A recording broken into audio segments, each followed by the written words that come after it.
McAfee grammar school के अजीज तलबा व तलबा अस्सलाम वालेकुम। मुझे उम्मीद है बच्चों आप खैरियत से होंगे। मेरी तबीयत खराबी की वजह से केमिस्ट्री के लेक्चर आपको सेंड नहीं हो पाए थे, लेकिन अल्हम्दुलिल्लाह अब मेरी तबीयत बहुत बेहतर है।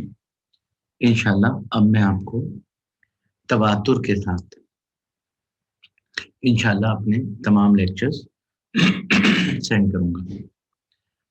बच्चों, विंटर वेकेशन टास्क आपको मिल गया होगा और आपने देख भी लिया होगा कि चैप्टर 1, चैप्टर 2, चैप्टर 3 और चैप्टर 4 के कुछ सेलेक्टेड क्वेश्चन आपने अपने रजिस्टर में करने। ठीक है, सही।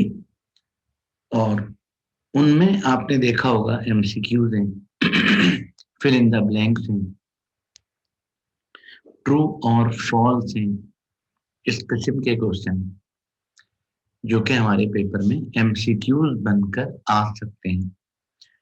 कोई भी क्वेश्चन अगर आपकी समझ में ना आए तो कोई बात नहीं, उसको लिख लीजिएगा और इंशाल्लाह जब आपसे मुलाकात होगी तो आप मुझसे पूछ लीजिएगा, या हो सकता है मैं कोई ऐसा जरिया बना दूं कि आप मुझसे बराह रास्त पूछ सकें। ठीक है, अच्छा, एक बात तो ये होगी।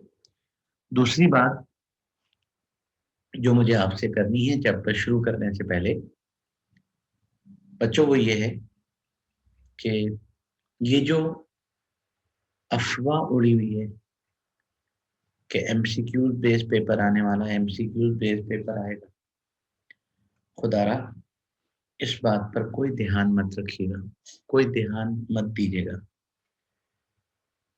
ठीक है, ये बेटा एक सजेशन थी जो मिनिस्ट्री ऑफ पंजाब को दी गई थी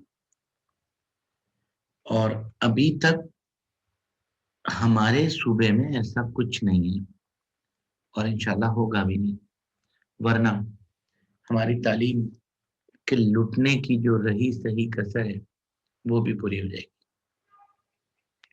ऐसा कुछ भी नहीं है। ठीक है, अच्छा, सबको बता दीजिएगा मैं डिनाई कर रहा हूँ, ऐसा कुछ नहीं होना इंशाल्लाह। और दूसरी बात, कुछ बेवकूफ लोग खबरें उड़ा रहे हैं कि मॉडल पेपर आ रहा है, model paper, model paper, model paper. ठीक है, अच्छा, उन बेवकूफों से सिर्फ ये सवाल करना है कि मॉडल पेपर पूरी दुनिया में दो सूरतों में आता है। पहली सूरत ये है कि बुक चेंज हो, जो कि नहीं हुई। दूसरी सूरत ये है कि पेपर का पैटर्न ही चेंज हो, जो कि नहीं हुआ। इसलिए इस किस्म की बातों पर भी कोई ध्यान मत दीजिएगा। ठीक है, अपने काम से काम रखिएगा और बस अपनी तैयारी में लगे रहिएगा। अच्छा बच्चों, ये तो आपको मालूम है कि हमारा स्कूल में जो फिजिकल क्लासेस हुई थी सितंबर, अक्टूबर, नवंबर में, चैप्टर 1, 2, 3, 4 कंप्लीट हो चुका है। आज से मैं इंशाल्लाह आपका चैप्टर नंबर 5 स्टार्ट करने जा रहा हूँ। ठीक है, अच्छा, इस चैप्टर नंबर 5 को आपने समझना है और समझने के बाद आप जो भी जरिया इस्तेमाल करते हो समझने के लिए, मोबाइल, लैपटॉप, टैबलेट या कंप्यूटर, उसी में से देखकर आपने अपने रजिस्टर में ये सारे क्वेश्चन और आंसर मेंटेन करने हैं। ठीक है, सही। अच्छा, आइए बात का आगाज करते हैं। बच्चों, आज मुझे आपका चैप्टर नंबर 5 स्टार्ट करना है। और बच्चों, ये दो हाथ नजर आ रहे हैं आपको? ऐसी होती है bonding. This is called bonding, ये बॉन्डिंग है। ठीक है। अच्छा बच्चों, हमारे इस चैप्टर का नेम केमिकल बॉन्डिंग है। हमारे इस चैप्टर का नेम केमिकल बॉन्डिंग है। और बॉन्डिंग बच्चों ये वाली। ठीक है, चलें अपनी बात का आगाज करते हैं, अपने चैप्टर की शुरुआत करते हैं। रेडी हो बच्चों? ये हमारा क्वेश्चन नंबर 1 है। ठीक, और लिखा हुआ क्या है? Define chemical bond and name the types of chemical bond. Chemical bond क्या होता है ये बताएं और उसकी टाइप्स बतानी के नाम लिखने हैं। ठीक है। अच्छा आइए बात शुरू करते हैं। बच्चों ये जो वर्ड है ना बॉन्ड, ठीक है, ग्रीक वर्ड है बॉन्ड। और बॉन्ड का मतलब होता है अट्रैक्शन। अट्रैक्शन को कहते हैं बॉन्ड। फोर्स को कहते हैं बॉन्ड। जैसे आपने सुना होगा प्राइज बॉन्ड। ये कोई ऐसी बात तो नहीं है जो आपने कभी सुनी ना हो। प्राइज बॉन्ड मेरा बेटा, prize bond government of Pakistan की करेंसी है। और सब्जी के ठेले से नहीं खरीदते इसको, दूध वाले से नहीं, गोश्त वाले से नहीं, बल्कि बैंक से खरीदते। मगर बेटा सबसे बड़े बैंक से मिलते हैं प्राइज बॉन्ड। पाकिस्तान का जो सबसे बड़ा बैंक है State Bank of Pakistan, prize bond वहां से खरीदते हैं। ठीक है। और खरीद कर घर पे लाके छुपा के तकिए के अंदर रख लेते हैं। क्यों भाई? क्योंकि उसके अंदर होती है अट्रैक्शन। उसके अंदर अट्रैक्शन होती है। सवाल ये पैदा होता है किस चीज की अट्रैक्शन होती है भाई? अरे प्राइस की अट्रैक्शन होती है और किसकी होती है? प्राइस की अट्रैक्शन होती है बेटा, और किस चीज की अट्रैक्शन होगी? अगर प्राइस निकल आया तो बल्ले बल्ले पार्टी होगी उस दिन, धूम धड़ाका होगा। और अगर नहीं निकला तो कोई बात नहीं, आप अपना प्राइस बॉन्ड किसी भी बैंक में जाकर वापस करें, अपने पैसे वापस लें। नाम रखने वाले ने कितना जबरदस्त नाम रखा है, प्राइस बॉन्ड। मतलब प्राइस की अट्रैक्शन। प्राइस बॉन्ड मतलब प्राइस की अट्रैक्शन। ओके, ठीक है। लेकिन बेटा हमारा टॉपिक कोई प्राइस बॉन्ड थोड़ी है। हमारा टॉपिक कोई समर बॉन्ड थोड़ी है। ठीक है। हमारा टॉपिक कोई जेम्स बॉन्ड थोड़ी है। हमारा टॉपिक है केमिकल बॉन्ड। बच्चों केमिकल बॉन्ड कहते हैं, केमिकल बॉन्ड कहते हैं the tendency, the tendency of an atom. किसी भी एटम की टेंडेंसी, या और आसान करके बोलते हैं फोर्स ऑफ अट्रैक्शन। ये ज्यादा सही है। Force of attraction which bind atoms together in a molecule। किसी भी मॉलिक्यूल में एटमों को बाइंड करके रखने वाली फोर्स। किसी भी मॉलिक्यूल में एटम्स को बाइंड करके रखने वाली फोर्स को कहते हैं chemical bond. The force which hold atoms together in a molecule। किसी भी मॉलिक्यूल में एटम्स को पकड़ के रखती है जो फोर्स, एटम्स को जकड़ के रखती है जो फोर्स, राइट, उस फोर्स को कहते हैं हम केमिकल बॉन्ड। तो केमिकल बॉन्ड की डेफिनेशन क्या हुई? डिफरेंट एटम्स में या सेम एटम हो, कोई से भी एटम हो, बस उनको जोड़कर रखने वाली फोर्स को कहते हैं केमिकल बॉन्ड, राइट। अब आप एक काम कीजिए बच्चों, एक काम कीजिए, आप मुझे केमिकल बॉन्ड की डेफिनेशन बताएंगे। जी, the force of attraction which bind atoms together in a molecule is called chemical bond. The force of attraction which bind atoms together in a molecule is called chemical bond. Right? मैं आपको एक exam, अच्छा एक और बात सुन लीजिए बच्चों, तो ये बात क्लियर हो गई। Force of attraction which bind atoms together, atoms को बाइंड करके रखने वाली फोर्स को कहते हैं केमिकल बॉन्ड। और बच्चों, दुनिया में केमिकल बॉन्ड की 3 टाइप्स होती हैं।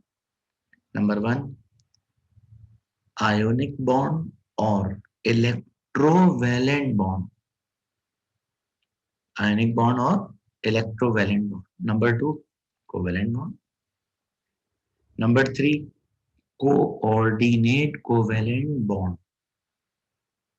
ठीक है बच्चों, ये बात यहां पर एंड हो गई, क्वेश्चन ही कंप्लीट हो गया। कितना मासूम सा, कितना सिंपल सा क्वेश्चन था। Define chemical bond, name the types of chemical bond. Chemical bond define करें और name the types of chemical bond. Okay, अगली बात करूं।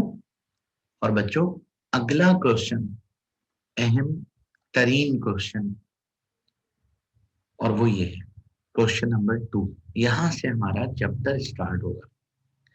डिफाइन आयोनिक और इलेक्ट्रोवैलेंट बॉन्ड। बच्चों, डिफाइन आयोनिक और electrovalent bond, right, explain it with the help of NaCl। NaCl की help से इसको एक्सप्लेन करना है। ठीक है, सही। आइए बात शुरू करते हैं। आयोनिक बॉन्ड का दूसरा नाम इलेक्ट्रोवैलेंट बॉन्ड है। अच्छा, एक बात मैं आपसे और कहूं कि आयोनिक बॉन्ड नाम से पता चल रहा है कि आयंस के दरमियान, और आयन बेटा उस एटम को कहते हैं जिस पर पॉजिटिव या नेगेटिव चार्ज हो, जिस पर पॉजिटिव या नेगेटिव चार्ज हो उसको कहते हैं आयंस, राइट। तो आयोनिक बॉन्ड आयंस के दरमियान होता है।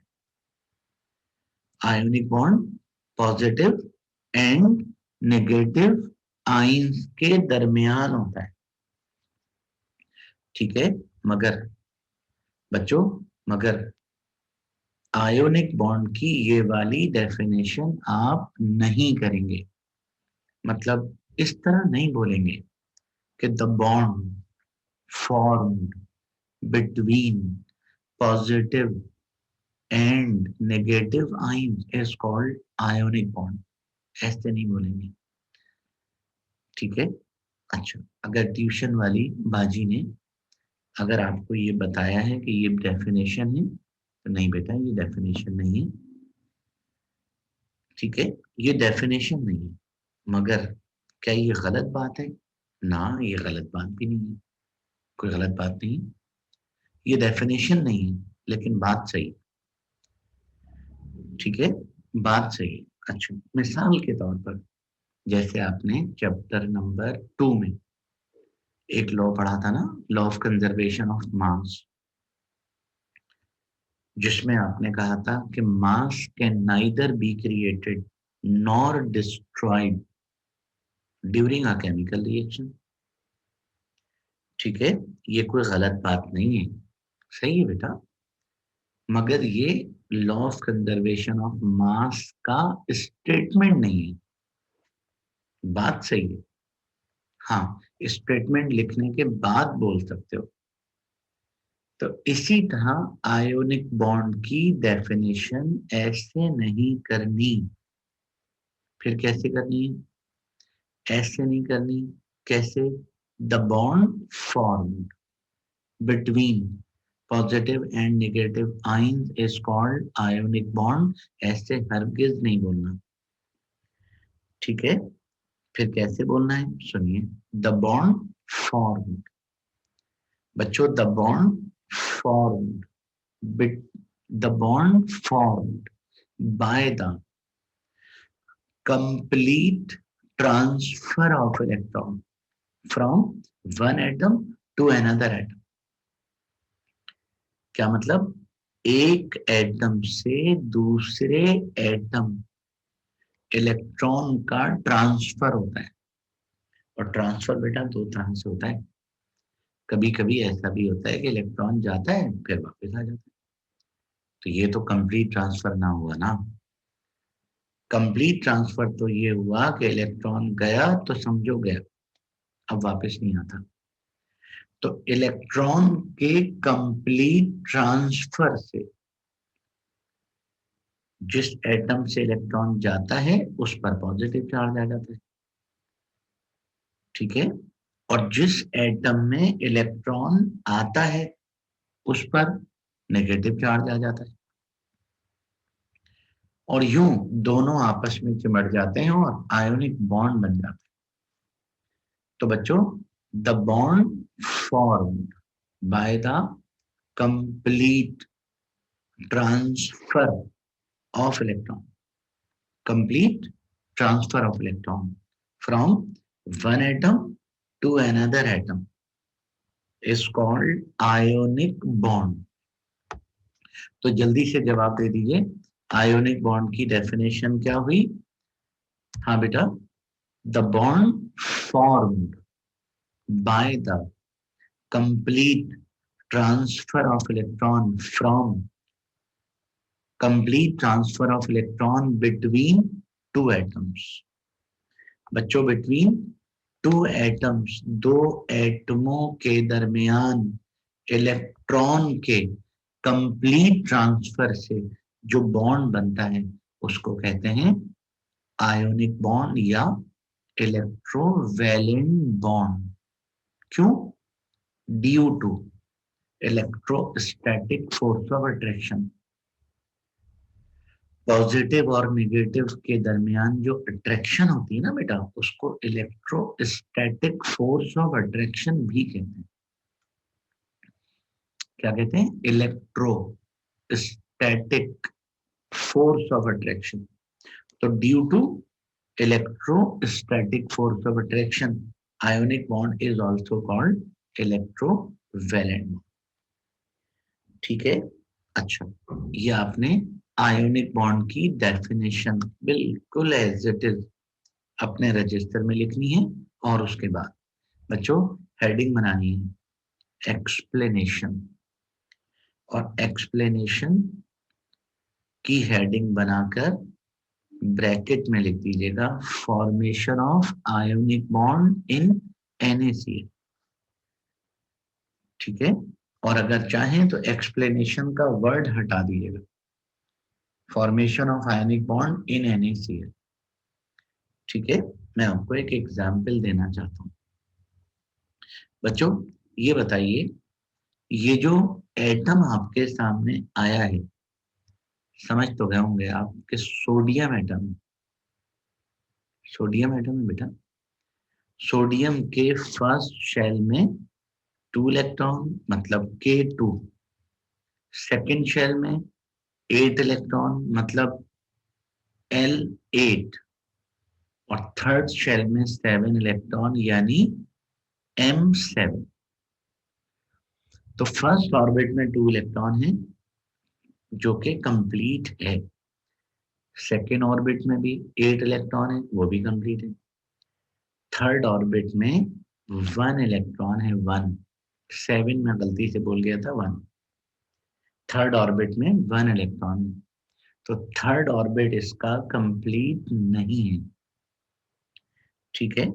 और बच्चों, मेटल की इलेक्ट्रोनेगेटिविटी कम होती है, मेटल की इलेक्ट्रोनेगेटिविटी कम होती है, इसलिए उन्हें अपने इलेक्ट्रॉन संभालना भी मुश्किल हो जाता है, इसीलिए वो दूसरे एटमों के इलेक्ट्रॉन गेन नहीं करते। तो सोडियम का रुझान, सोडियम का ट्रेंड इलेक्ट्रॉन गेन करना नहीं है, क्योंकि अगर ये 7 इलेक्ट्रॉन गेन कर ले तो इसका लास्ट ऑर्बिट कंप्लीट हो जाएगा।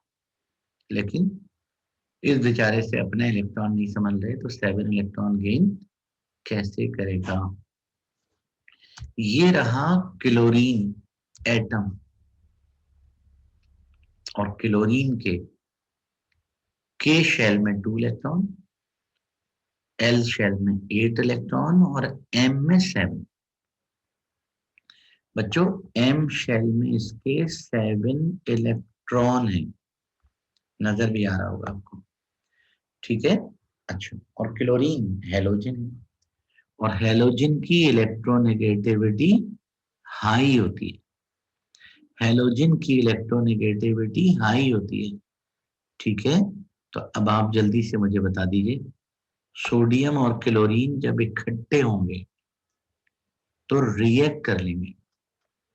और बच्चों, ये जो सोडियम के लास्ट ऑर्बिट का इलेक्ट्रॉन है ना, ये सोडियम में से निकलकर, बच्चों सोडियम में से निकलकर क्लोरीन में आ जाएगा। तो जब इलेक्ट्रॉन निकलकर क्लोरीन में आएगा, जब बच्चों इलेक्ट्रॉन निकलकर क्लोरीन में आएगा, तो जल्दी बताइए, ये जो अनपेयर्ड इलेक्ट्रॉन है ये पेयर्ड हो जाएगा। देख रहे हैं, एक इलेक्ट्रॉन क्लोरीन का, और जो मैंने रेड कलर से बना दिया वो सोडियम से आया है। अब आप मुझे ये बताइए, सोडियम में से इलेक्ट्रॉन ट्रांसफर हो गया, सोडियम में से इलेक्ट्रॉन निकल गया, है ना। और जब सोडियम में से इलेक्ट्रॉन निकला तो क्या होगा, लास्ट ऑर्बिट खत्म। लास्ट ऑर्बिट बेटा बने हुए थोड़ी होते हैं, इलेक्ट्रॉन है तो ऑर्बिट है, इलेक्ट्रॉन नहीं है तो ऑर्बिट भी नहीं होगा। ठीक है। सोडियम में से इलेक्ट्रॉन निकल गया और यूं सोडियम के ऊपर पॉजिटिव चार्ज आ गया, वो तो आना ही था। इलेक्ट्रॉन लूज करने से हमेशा पॉजिटिव चार्ज आ जाते हैं। ठीक है। अच्छा, और क्लोरीन ने इलेक्ट्रॉन गेन कर लिया, क्लोरीन ने इलेक्ट्रॉन गेन कर लिया, तो डेफिनेटली डेफिनेटली क्लोरीन पर नेगेटिव चार्ज आएगा, और पॉजिटिव और नेगेटिव एक दूसरे को अट्रैक्ट करेंगे। ये देखिए, Cl नेगेटिव और सोडियम पॉजिटिव के बीच में अट्रैक्शन नजर आ रही होगी आपको। इसी अट्रैक्शन को कहते हैं बॉन्ड, और इसी के थ्रू सोडियम और क्लोरीन आपस में जुड़ गए, यूं जुड़ गए। अब ये खुद ब खुद अलग नहीं हो सकते, ये सोडियम क्लोराइड बन गए। सोडियम में से इलेक्ट्रॉन ट्रांसफर होकर क्लोरीन में आया तो सोडियम क्लोराइड बन गया। ठीक है बेटा। और सोडियम पॉजिटिव और Cl नेगेटिव आयंस के दरमियान बॉन्ड फॉर्म हो गया। ठीक है। और बॉन्ड भी कौन सा, आयोनिक बॉन्ड, दुनिया का सबसे स्ट्रॉन्ग बॉन्ड। ठीक है। अच्छा, अब जो आपको नजर आ रहा है बच्चों, यही आपने पैराग्राफ की फॉर्म में लिखना होगा और उसके नीचे ये डायग्राम आएगी।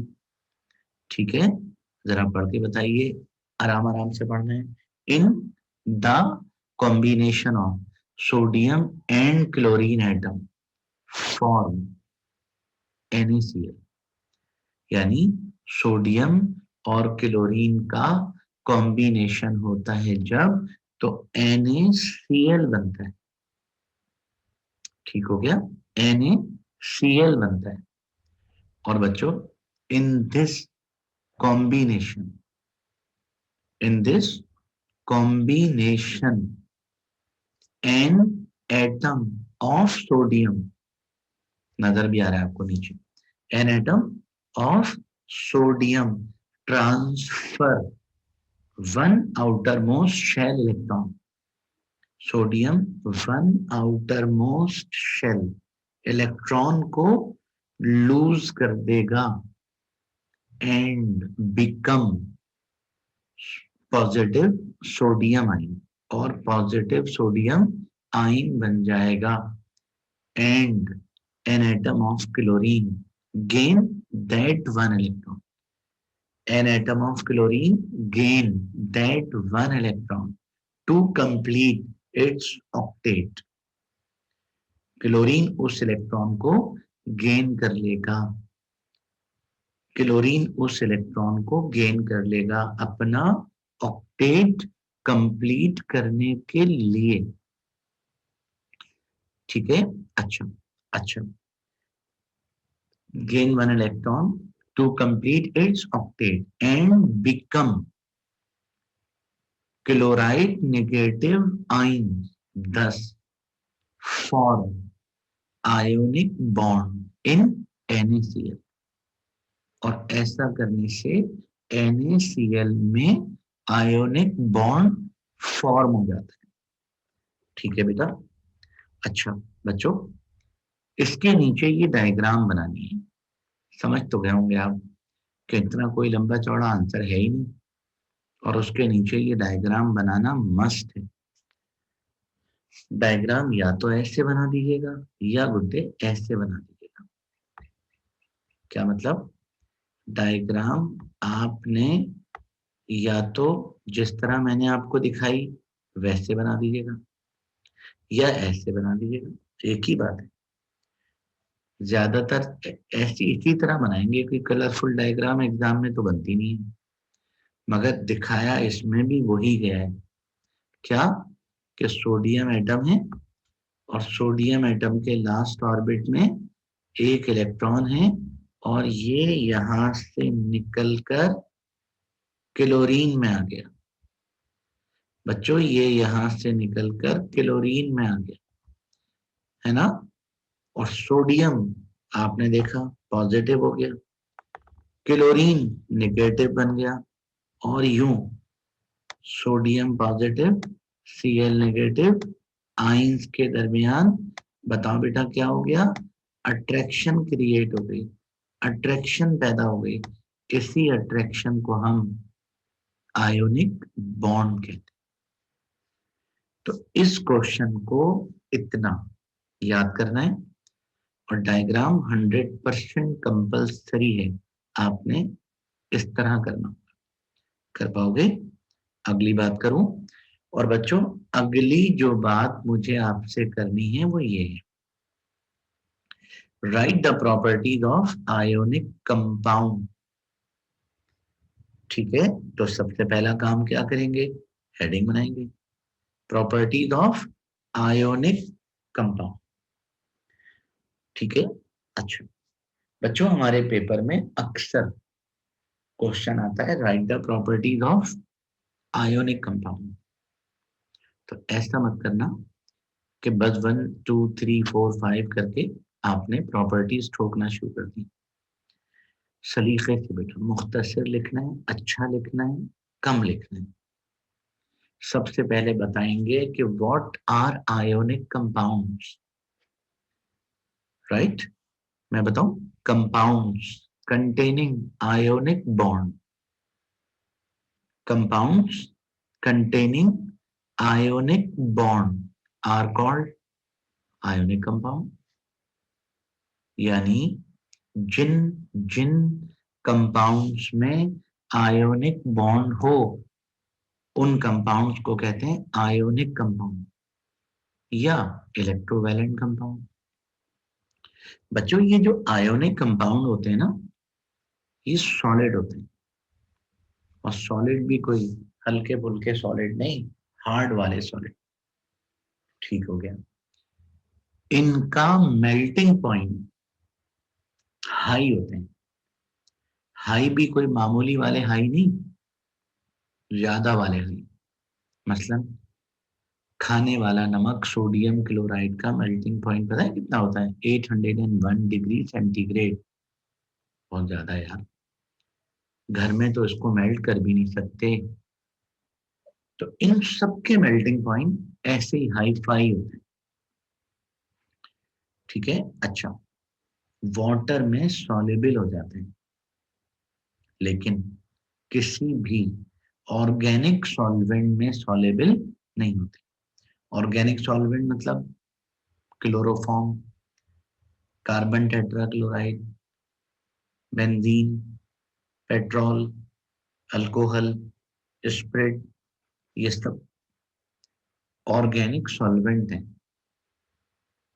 तो ऑर्गेनिक सॉल्वेंट में सॉल्युबल नहीं होते, हाँ वाटर में सॉल्युबल हो जाते हैं।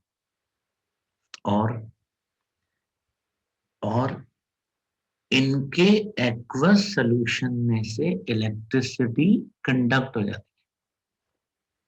है, यानी इनमें से इलेक्ट्रिसिटी पास हो जाती है। और इलेक्ट्रिसिटी जिसमें से पास हो जाए उसको कहते हैं इलेक्ट्रोलाइट। तो ये जो आयोनिक कंपाउंड होते हैं ना बेटा, ये सब स्ट्रॉन्ग इलेक्ट्रोलाइट होते हैं। इलेक्ट्रोलाइट होते हैं, स्ट्रॉन्ग इलेक्ट्रोलाइट होते हैं। सॉलिड होते हैं, हार्ड सॉलिड होते हैं, हाई मेल्टिंग पॉइंट होते हैं, वाटर में सॉल्युबल होते हैं, ऑर्गेनिक सॉल्वेंट में सॉल्युबल नहीं होते, है ना बेटा। इलेक्ट्रिसिटी कंडक्ट करते हैं, इलेक्ट्रोलाइट होते हैं। ये तमाम की तमाम प्रॉपर्टीज हैं किसकी? आयोनिक कंपाउंड की। तो सबसे पहली बात कैसे बोलोगे? सबसे पहली बात बच्चों कैसे बोलेंगे? Compounds containing ionic bond are called ionic compound. Compounds containing ionic bond are called ionic compound. Okay, Dano. They have following properties. Number one, they are hard crystalline solid. ये हार्ड होते हैं और क्रिस्टलाइन सॉलिड होते हैं। ठीक है। और बच्चों they have high melting point. ठीक है। For example melting point of NaCl is 801 degree centigrade. और बच्चों they are highly soluble in water. ये हाईली सॉल्युबल होते हैं इन वाटर, बट इनसॉल्युबल होते हैं इन ऑर्गेनिक सॉल्वेंट। और बच्चों they are good conductor of electricity in aqueous state as well as in molten state. ठीक है। और बच्चों ये चार प्रॉपर्टीज आपने याद करनी है, और इनको इसी तरह 1 2 3 4 इनको इसी तरह अपने रजिस्टर में मेंटेन कर लीजिएगा, लिख लीजिएगा। और अगर ये काम आप जल्द से जल्द कर लें तो बहुत अच्छा होगा। ठीक है, सही। अच्छा, आज बेटा अपनी क्लास को मैं यहीं पर स्टॉप कर रहा हूँ। अब मैं आपको ये तमाम लेक्चर लगातार भेजूंगा, रोजाना भेजूंगा इंशाल्लाह। ठीक है, तो आप रोज का काम रोजाना कर लीजिएगा। ठीक है, फिक्र मत कीजिएगा, जो कमी हुई है इंशाल्लाह उससे ज्यादा पूरी कर दूंगा, बेफिक्र रहिएगा। ठीक है बच्चों, अपना बहुत ख्याल रखिएगा, अपने पेरेंट्स का बहुत ख्याल रखिएगा, और मुझे अपने स्कूल को दुआ में याद रखिएगा। ठीक है बेटा, अल्लाह हाफिज, अल्लाह हाफिज।